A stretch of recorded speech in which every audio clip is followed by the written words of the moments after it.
Look carefully. One of these faces seems warm, alert, almost nervous.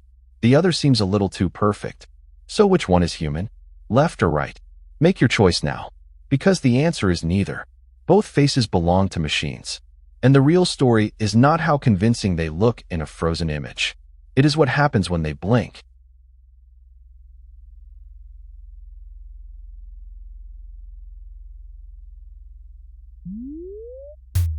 This is the Origin F1, a desktop ultrabionic humanoid robot from a head form. A still photograph can hide almost anything. Motion cannot. Eyes must focus without snapping. Eyelids must close at the right speed. Skin must deform without looking rubbery. And tiny pauses must feel intentional. Over the next 11 minutes, we will test whether robot faces have really escaped the uncanny valley. The term comes from roboticist Masahiro Mori. In 1970, he proposed a simple but powerful idea. As machines become more human-like, our affinity usually rises. Then, near the point of realism, small mismatches can make affinity collapse. A waxy smile, a delayed blink, or eyes that never quite settle can feel more disturbing than an obviously mechanical face. That dip is the uncanny valley. Mori also argued that movement makes the effect stronger. That is why the eyes matter so much. Humans are exquisitely sensitive to gaze, timing, and facial symmetry. A face can look flawless until it turns, tracks a person, or prepares to speak. The closer the surface gets to human, the more every mechanical delay becomes evidence. Realism raises the standard that realism must satisfy.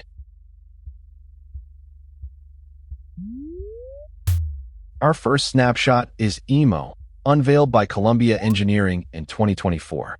Remove the skin and the illusion disappears. Behind the face is a dense arrangement of cables, linkages, and 26 actuators. Each actuator contributes to a limited region of movement. Together, they can pull the mouth, cheeks, eyelids, and brows into coordinated expressions. The challenge is controlling all of them as one face. EMO used a soft silicone skin attached magnetically, which made replacement and maintenance easier. High-resolution cameras were placed inside the pupils so the robot could maintain eye contact. Those details sound cosmetic, but they form a complete control problem. The robot needs to see a person, estimate what expression is forming, choose its own response, and move the hardware before the social moment has already passed. Instead of manually programming every expression, the Columbia team let EMO move its face randomly in front of a camera. Over several hours, the system learned the relationship between motor commands and the expression visible on its own face. The researchers called this self-modeling.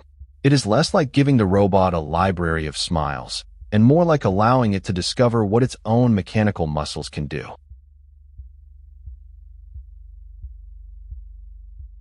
The interaction uses two learned models.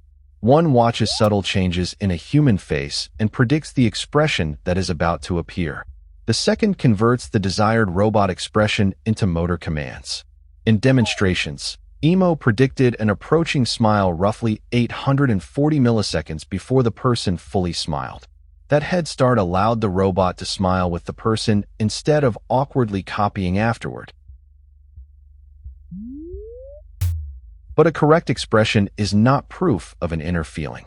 A system can detect cues, classify a likely state, and generate a socially appropriate response without experiencing sadness, affection, or concern. Researchers often describe this as artificial empathy, a functional approximation of empathic interaction. It may still be useful, but appearance can tempt us to attribute understanding that the system has not demonstrated.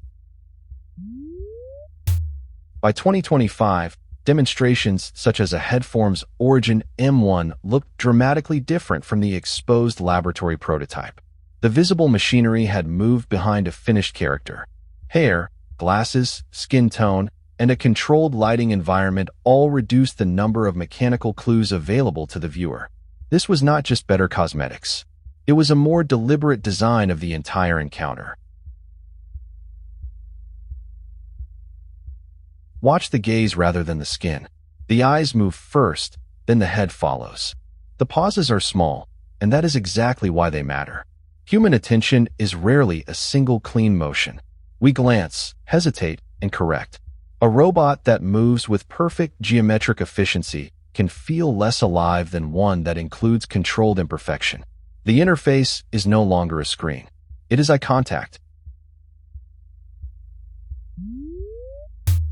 Then comes the 2026 snapshot, Origin F1. A head form describes it as a desktop ultrabionic robot for real-world interaction, combining facial motion algorithms with vision and voice. The official system supports face recognition, visual perception, speech recognition, and speech synthesis. Yet the feature that dominates attention is quieter than any specification. The face seems to wait for something before it moves. A convincing blink is not simply open and closed. The lids accelerate, meet, and separate. The eyes settle on a target. The mouth remains almost still, but not perfectly still. These micro-movements do not prove intelligence. They create presence. Our brains read them as evidence that attention exists behind the face, even when we know that motors and algorithms are producing every movement. The face is also becoming a platform. Makeup, hair, and replaceable character skins can change the identity viewers perceive without rebuilding the underlying machine. That creates a strange separation between hardware and persona. One set of actuators may become a student, a fictional character, or a service representative. The physical face begins to work like an avatar, except the avatar now occupies the same room. It helps to separate four abilities that are often blended together. Detection means noticing a cue. Classification means assigning a label such as surprise or concern. Expression means producing a matching face. Understanding would require a richer model of the person, the context, and the consequences of responding. A robot may perform the first three convincingly, while the fourth remains uncertain. Realistic output can hide that gap. That gap does not make the interface useless. In this demonstration, the robot shifts between roles and conversational styles. The interesting part is not whether it can truly become a nurse, teacher, or friend. It cannot gain professional competence by changing expression. The interesting part is embodiment. Language from an AI system now arrives through gaze, timing, and a physical character instead of a text box. Embodiment changes how people respond. We take turns differently when something looks back. We notice silence, posture, and distance. A simple pause can feel thoughtful. A head turn can feel like attention. These reactions are human, even if the machine's internal process is not. That is why realistic social robots may become powerful in education, entertainment, telepresence, and carefully supervised support roles. The safest way to evaluate these robots is to separate interface quality from task competence. A pleasant face may improve engagement, but it does not guarantee reliable advice. In customer service, the risk may be manageable. In healthcare or education, mistakes carry more weight. The face should make the system easier to use, not persuade people to trust claims that the underlying model cannot support. There is another possibility. The uncanny valley may not disappear. It may move. Once the face becomes convincing, viewers expect human-level memory, judgment, and emotional consistency. A beautiful expression paired with a confused answer creates a new mismatch between appearance and behavior. The better the face becomes, the less forgiving we may be when the conversation reveals the machine underneath. So what changed in 2 years? These are 3 industry snapshots, not controlled generations of one product. EMO shows the research problem in 2024. M1 shows the character layer becoming convincing in 2025. F1 shows how gaze and surface realism can dominate perception in 2026. The comparison is illustrative, not a benchmark. But the visible pace of change is difficult to ignore. Has the uncanny valley been crossed? In a carefully framed close-up, for some viewers, perhaps. Across a long conversation, the answer is less certain. Realism is not a finish line. It is a chain made of appearance, movement, voice, memory, and judgment. The illusion survives only as long as every link holds. Today, the face may be the strongest link in that chain.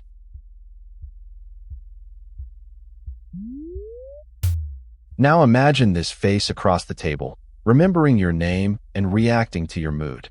Would you feel comfortable talking to it? And what would you need the machine to disclose before the interaction began? Tell me where you think the boundary should be. If you want the next deep dive, subscribe. We will look beneath the skin at how these robotic faces are actually built.